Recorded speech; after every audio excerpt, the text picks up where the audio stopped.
Olá, mais um vídeo da Escolha Educação aqui para vocês, aula de Geografia com o professor Paulo Mendes. O que temos hoje, professor? E aí, Maicon, tudo bem? Bem-vindos, bem-vindas. O pessoal que tem assistido, a gente tem prestigiado o trabalho aqui, né, na escolha. Hoje eu vou falar um pouquinho sobre cartografia. Eu fiz 2 aulas, né, sobre esse tema. Então, nessa primeira aula, é um pouco essa parte mais específica de leitura de mapa. Então, né, como é que, na cartografia, que é uma linguagem dos mapas, como é que eu faço para fazer uma leitura? Então, tem uma questão, aspectos mais técnicos, por exemplo, relacionados à legenda, relacionados à escala. Eu intercalei alguns exercícios aqui pelo meio também, né, para a gente pegar. Então, basicamente, se eu quiser, né, olhar para a cartografia, eu tenho 3 elementos que eu tenho que levar em conta, que é, né, essa parte de entender que o mapa é um texto, enquanto o texto ele tem um conjunto de ideias, né? Entender quais são as técnicas para a leitura desse mapa e depois olhar as projeções. Então, nessa primeira parte, os 2 itens que eu falei. Na última parte, as projeções cartográficas. Beleza? Então, é isso que o pessoal vai encontrar por aqui. Muito legal. Já pedindo aqui um likezinho para quem está assistindo o vídeo. Se você acha que alguém precisa dessa aula, encaminha para essa pessoa, dá um toque, fala, tem uns professores ali preparando umas aulinhas assim, assim, assado, dá uma estudada. Com certeza vai ser uma aula incrível para você. Se você não está inscrito no canal, se inscreve e acompanha nossas lives de terça. A gente, toda terça-feira, às 20 horas, a gente está fazendo uma discussão super séria sobre educação. Vale a pena. Tá dado o recado? Bora para a aula? Bora para a aula. Vamos lá, galera. Vem comigo aqui que vai ser um prazer tê-los, né, nesse momento.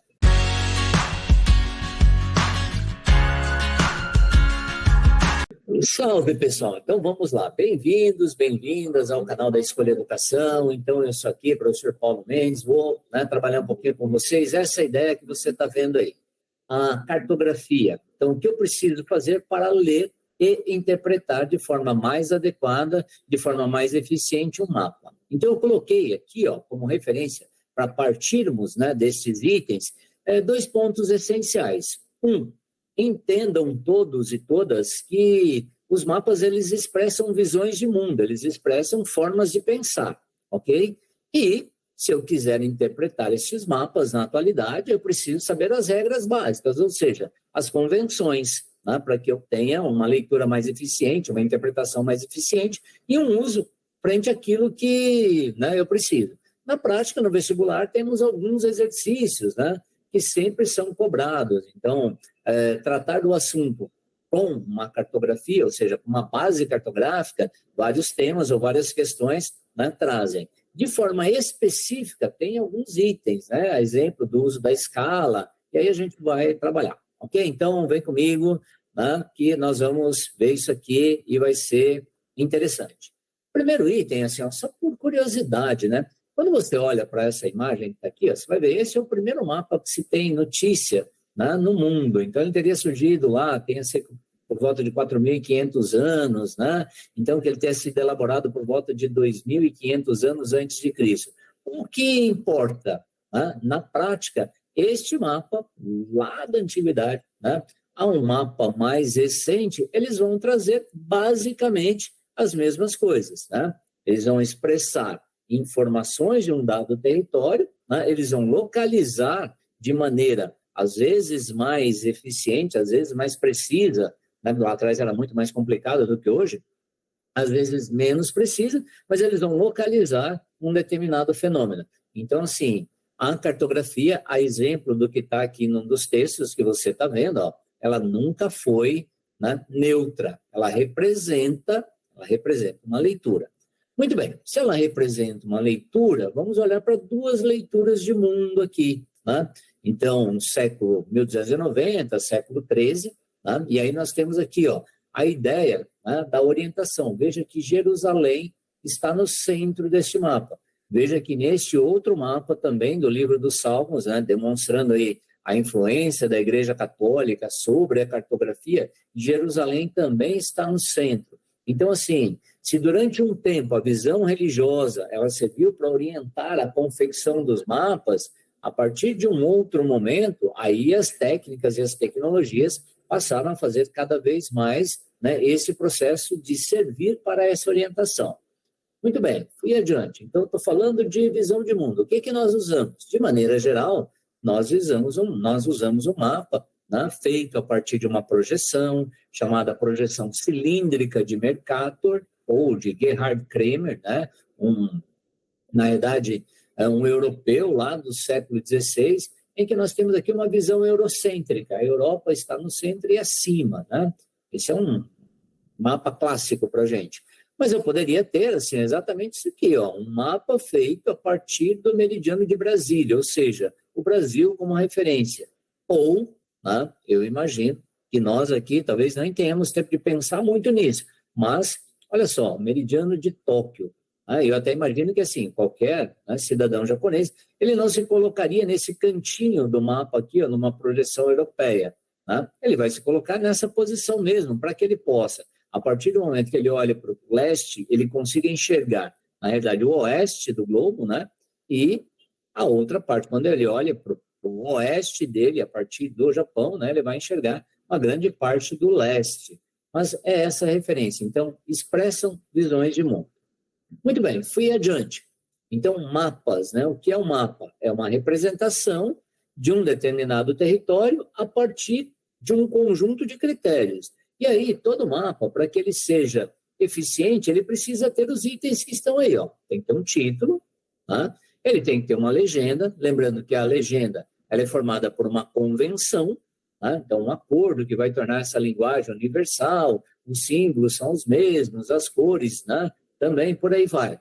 Uma escala que vai te dar aquela relação entre o tamanho real e a representação, as coordenadas geográficas, no caso aqui, né, nós podemos perceber tranquilamente o Equador, o Trópico de Capricórnio, mas dá para perceber também, né, alguns outros meridianos, olha, 40, 60, 80 graus oeste, por aí vai, e uma orientação, ou seja, esse mapa está projetado para o norte. Ok? Então, é isso. Qualquer mapa tem que ter essas referências. Mas alguém já poderia pensar assim, peraí, mas você não vai falar de anamorfose? Nesse momento, não. Mas as anamorfoses, elas são importantes. Na aula de projeções cartográficas, entrarei com isso. Ok? Muito bem. Aí, né, linhas, cores, grafismos no mapa. Né? Então, se eu vou olhar para uma legenda, essa legenda ela vai ser dada de diversas maneiras. Então, eu tenho, né, representações para edificações, eu tenho representações aqui para as curvas de nível, eu tenho, na realidade, né, representações para outros itens, como, por exemplo, estradas de rodagem, estrada pavimentada e por aí vai. E tem as chamadas isaritmas ou isolinhas ou isopletas, né? O que são essas linhas, na realidade? Eu preciso ficar pensando de forma mais acentuada nisso? Eu preciso ficar decorando esses nomes? Não, eu não faria isso, até porque não vejo como sendo extremamente necessário. O que eu preciso é que todo mundo, né? Eu não, vamos lá. O que todos nós precisamos, tá?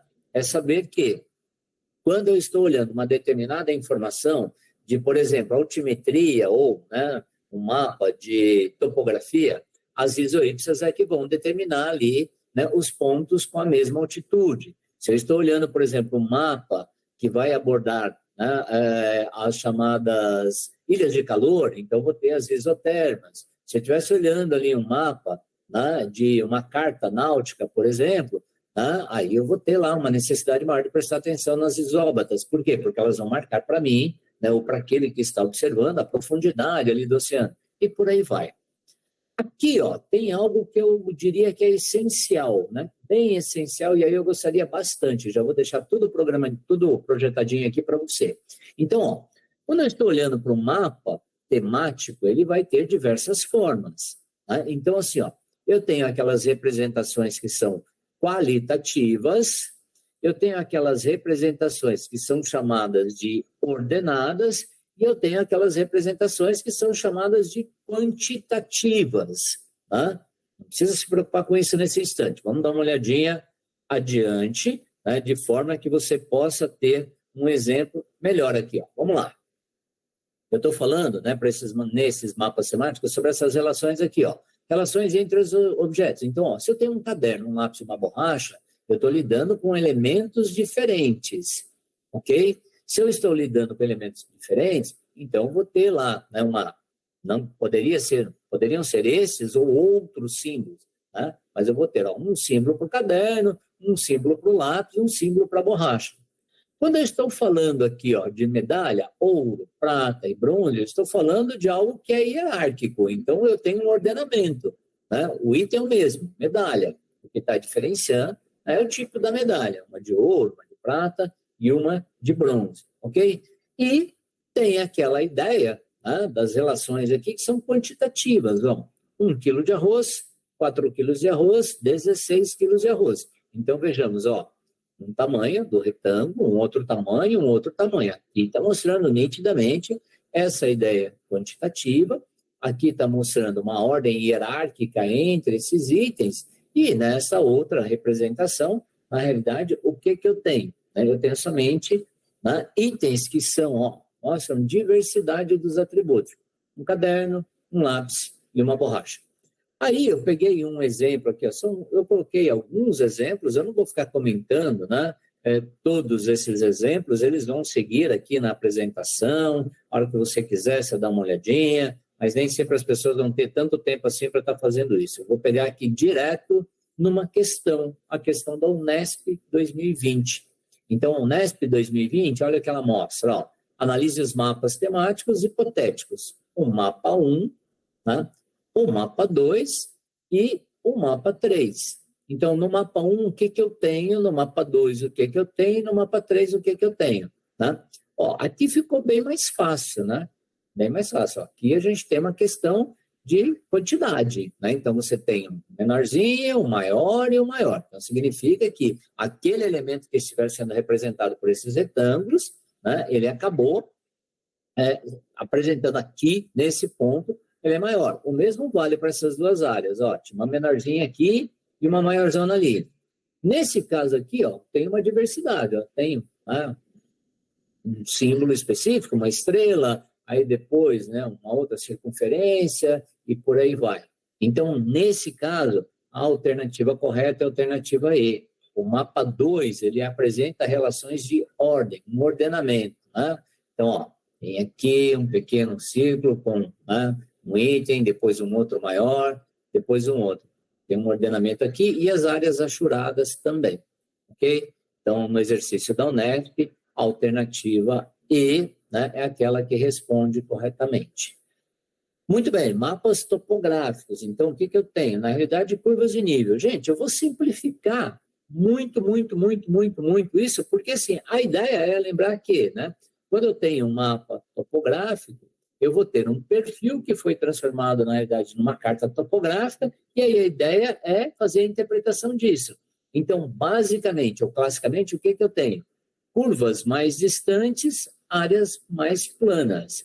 Curvas mais próximas, maior declividade. É isso que vai estar acontecendo. Veja que aqui no trajeto desse rio, né, olha, você tem aqui uma declividade maior, e aí as linhas de curva de nível, né, nesses itens, elas estão, né, bem próximas. Por outro lado, aqui, conforme eu venho para essa porção, né, do território, embora eu tenha um topo de morro aqui, uma área mais alta nesse outro pontinho, e uma outra área aqui, mas essa parte com menor declividade. Então, observação, linhas distantes, umas das outras, baixa declividade. Né? Linhas muito próximas, alta declividade. E aí eu venho para um exercício. Então, eu peguei um exercício da Federal de Minas Gerais, né? E eu peguei depois um exercício da FUVEST para falar disso. Então, os mapas topográficos 1, 2 e 3 representam, por meio de curvas de nível, né, diferentes configurações da superfície. Os perfis X, Y e Z foram elaborados a partir de linhas traçadas nos mapas e representam as configurações da superfície terrestre ao longo das seções indicadas. Assinale a sequência correta dos mapas que corresponde, respectivamente, à sequência dos perfis X, Y e Z. Então, veja, né, você tem uma situação aqui específica que sai de 100 metros e vai até 400, a outra sai de 100 metros e vai até 400, e uma outra sai de 300 e vai até 400. Então, eu imagino que, né, já tenha ficado fácil aqui identificar que, né, o perfil, né, o mapa 3 é o perfil Z, já começa em 300, depois, né, vai ganhar uma altitude aqui e depois só no finalzinho. E aí, então, ó, o que eu tenho? O mapa 2, vai ser o quê? Vai ser o perfil, ó, X, Y, Z, ele vai ser X, né? Vai ser Y ou vai ser Z? A sequência correta é a alternativa B, conforme você está vendo aqui, ó. Então, tem o 2, o 1 e o 3, certo? Então, ó, perfil 2, perfil 1 e perfil 3. Aí você fala assim, olha, opa, faz sentido mesmo, ó, que começa aqui 400, desce, vai chegar em 100, né? Nesse outro, ó, sobe, né? E depois você vai ter, né, esta situação. Então, o 2 aqui, ó, né? O X é o 2, ó, pegou e foi, né? 1 é o Y, tá? Desta maneira, e o 3 é o Z, ok? Fulvestre, olha lá, observa as figuras. De modo geral, seguindo o percurso do rio de jusante para montante, a sequência correta das figuras é, bom, qual é a sequência? Bom, vamos lá, ó, aquele item básico. A Fulvestre está querendo que você saiba qual é o significado, né, em relação ao rio, percurso do rio. De jusante, jusante é sentido foz, montante é sentido nascente. Então, montante vem de nascente, né, aquela parte mais alta. Jusante, o sentido foz. Então, nesse caso, ó, vamos voltar para a dica, agora há pouco, linhas mais próximas, maior declividade. Linhas mais distantes, menor declividade. Então, ó, o Y aqui, tá, é a foz. Veja que essa linha é a linha dos meandros, é o rio percorrendo ou fazendo, né, aquele serpenteado, né, pelo território. O Z é próximo à nascente, veja, maior declividade. E o X, com certeza, aquela parte intermediária.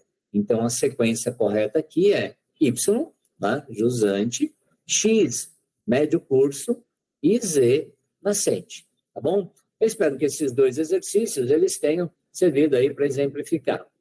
Escala. Bom, todo exercício, né, em vestibular que está trabalhando com a escala, eu acredito muito que quem propôs esse exercício não está querendo saber o seu conhecimento geográfico, está querendo saber do seu conhecimento matemático. Eu sou da área de humanas, respeito demais a galera da área de exatas e por aí vai, mas eu tento resolver a minha maneira. Então, o que é a escala?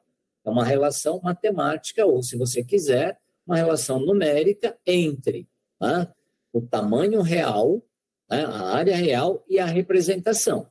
Ponto. Então, você vai ter o quê? Né? Essa escala vai indicar no mapa quantas vezes uma área foi reduzida, né, para ser representada. Essa escala ela vai ser, né, expressa, ela vai ser escrita de forma numérica, é uma fração, 1, 2 pontos, alguma coisa, 1 centímetro corresponde a, né, nesse caso, 50.000 centímetros, equivalência. E a escala pode ser também expressa na forma de uma régua aqui, ó, né? Que é uma escala gráfica. Então, cada 1 centímetro neste mapa corresponde, né, a 20 quilômetros na superfície. Então, vai né, ser escrito neste item. E a escala, onde mais pega para algumas pessoas, né, principalmente para aquela galera, né, que não é tanto das ciências exatas, ou que às vezes, né, tem até um pouco uma certa dificuldade para estar pensando um pouco nesse quesito, essa galera vai ter assim, o que é grande e o que é pequeno na escala? É o nível de detalhamento da superfície que você está mapeando. Então, a escala grande é aquela que me oferece o maior nível de detalhes possíveis. A escala grande é aquela em que o terreno observado ele está sendo olhado de perto pelo observador. A escala pequena é o inverso. Então, a escala pequena é aquela em que, né, eu represento uma área grande, mas eu não consigo dar muitos detalhes sobre esta área. E, portanto, né, eu tenho, por exemplo, eu tenho que retratar o globo terrestre, né, 511 milhões de quilômetros quadrados. Eu vou ter que utilizar uma escala pequena. Por quê? Porque é uma área muito grande que eu vou ter que transformar, né, num plano, ou seja, numa folha sulfite.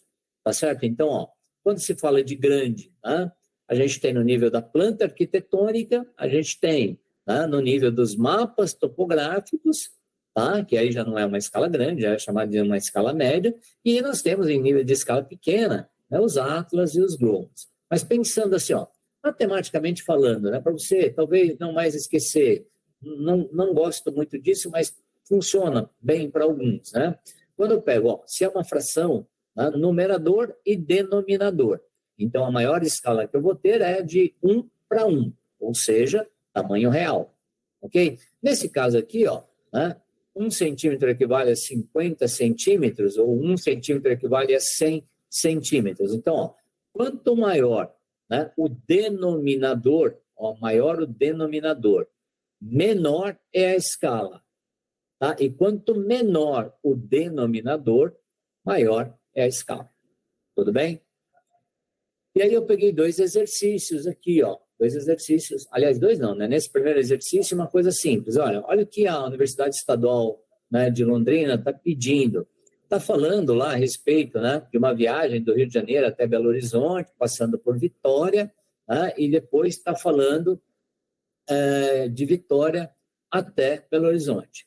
Então vamos lá, olha a escala aqui. 1 centímetro corresponde a 77 quilômetros, né? Então, olhando a distância do Rio para Vitória, 5 vezes 77, né? Você já sabe aí que vai dar algo próximo de uns 380, por aí, né? Faz a conta que eu não estou fazendo conta aqui não, tá? E 4,5 vezes, né, 77, você vai ter também próximo de 300 e alguma coisa, 320 né, em alguns quilômetros, ok? Mas aqui está pedindo primeiro para você indicar a posição geográfica. Então, ó, posição geográfica. Eu estou partindo do Rio de Janeiro, indo para Vitória. Então, eu teria que colocar aqui, ó, uma rosa dos ventos, né, norte, sul, leste, oeste.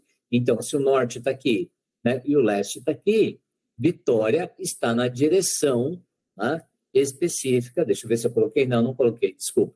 Né? Vitória está na posição nordeste. Eu deveria ter colocado uma resolução escrita para ficar mais fácil. Quando eu olho de Vitória para Belo Horizonte, então, o ES aqui seria o norte, né, sul, leste e oeste. Beleza, voltei, deixa eu tirar aqui, já está aparecendo outra coisa que não era. Então, nesse caso específico, ó, saindo de Vitória, indo para Belo Horizonte, se o oeste está nesse ponto onde está o mouse aparecendo para você, né, Belo Horizonte está, né, a oeste-noroeste, tá certo? Por quê? Porque o noroeste estaria mais nesta parte superior aqui, tá? Então, tá? Como eu fiz uma cópia e uma colagem, então eu recortei essa figura, trouxe para cá, tá? O que pode acontecer é que deu uma deformadinha nela, mas de toda maneira, ó, né? Ou você indica oeste, né? Oeste barra noroeste, é essa, né, a resolução. Tudo bem? Aí peguei um outro exercício, ó, da Fundação Getúlio Vargas, né? Está dizendo, ó, distância real entre São Francisco e Nova York, 4.200 quilômetros. A distância na carta é de 105 milímetros. Com base nisso, qual é a escala deste mapa? Bom, eu tenho a distância real em quilômetros, eu tenho a distância no mapa em milímetros. E está pedindo a escala. Bom, normalmente a gente vai trabalhar com uma escala em centímetros. Então, vamos botar lá. Aqui eu escrevi a resolução para ficar mais fácil. Ó. O que eu fiz? Transformei 105 milímetros em centímetros. Então, deu lá 10,5 centímetros. Transformei 4.200 quilômetros em, né, centímetros. Deu 420 milhões de centímetros. E aí, aquela regra de 3, básica e salvadora. Né? Se 10 centímetros e meio corresponde a 420 milhões de centímetros, 1 centímetro vai corresponder a 40 milhões. Tá? Só lembrando aqui, né? Regrinha básica também para você que quer transformar. Quando eu estou indo de quilômetro para centímetro, então, 1 quilômetro tem 1.000 metros. Né? Então, eu teria que multiplicar 1 vezes 1.000. 1 metro tem 100 centímetros, então seria, né, 1 vezes 1.000 vezes 100. Tá? Então, na prática, 1 quilômetro teria o quê? Né? 100.000 centímetros. Ok? Então, seria, né, simplificando, de 1 quilômetro para centímetro, eu teria que acrescentar 5 zeros. E se eu fosse fazer o inverso, foi o que eu fiz aqui, ó. 4.200 quilômetros, né, foram acrescidos aqui, ó, né, 4.200 quilômetros, ok? Então, eu teria, tá? Aí eu acrescentei mais 5 zeros e aí ficaram 420 milhões de centímetros. A galera que é boa, muito boa em matemática, né? Aquela galera que já está lá na frente fala, poxa, isso aí é muito simples. Mas eu deduzo que nem sempre, né? Todo mundo, assim, as pessoas que possam estar vendo aqui, vai ter gente que tem, né, um nível de conhecimento matemático maior, outros, né, um nível de conhecimento matemático nem tão acentuado, e por isso que é interessante. Universidade Federal do Rio Grande do Sul, ó, uma outra questão, e aqui já tem um pouquinho mais de dificuldade, porque está pressupondo que você vai fazer a conta, né? E está pressupondo que você vai fazer uma conta num vestibular em que você tem média em termos de 2,5 minutos para estar fazendo exercício. Então, ó, Terra tem um raio médio de 6.371 quilômetros. E o globo que a representa tem 24,5 centímetros de diâmetro. Então, ó, aqui eu tenho raio, aqui eu tenho diâmetro. E aí está pedindo a escala, né, deste material. Então, como é que eu fiz? Né? Então, ó, o raio de 6.371 quilômetros, o diâmetro, né? Então, o raio é 2 vezes o diâmetro, é isso? O diâmetro é 2 vezes o raio, hein, galera? Ah, aí agora tá assim. Então, você já pegou como é que funciona. Então, ó, eu vou pegar esse diâmetro e dividir por 2, ok? E aí eu vou ter 12,7 centímetros, ok? Aí eu estou trabalhando exatamente com a mesma situação. Então, 6.371 quilômetros corresponderiam a 637 milhões e 100 mil centímetros.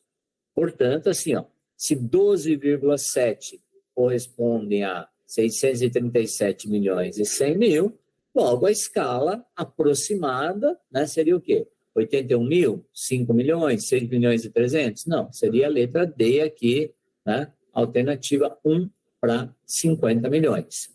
Eu peguei mais um exercício, ó, Universidade Federal de Minas Gerais. Então, de novo, ó, considerando-se, né, a escala de 1 para 25 mil e a grade formada por quadrículas de 1 por 1, então você já tem aqui, né, lado vezes lado, então vai ser quadrado. A área do polígono representado ao lado é D. Bom, quantos tem? Ó? 1, 2, 3, 4, 5, 6, 7, 8, 9, 10, 11, 12, 13, 14. Então eu tenho, né, resolução, ó, peguei escala vezes escala, né, para ficar o quê? Centímetro vezes centímetro. Então, a escala tem que ser multiplicada por ela mesma também para ficar o quadrado. Ok? São 14 quadrículas. Logo, 14 quadrículas vezes 625 milhões de centímetros dá esse número bonito, lindo, maravilhoso aqui, que eu não vou nem falar, porque eu acho que eu nem sei falar isso. Ok? Só que aí eu vou ter que transformar esse número todo aqui em, né, uma área quadrada.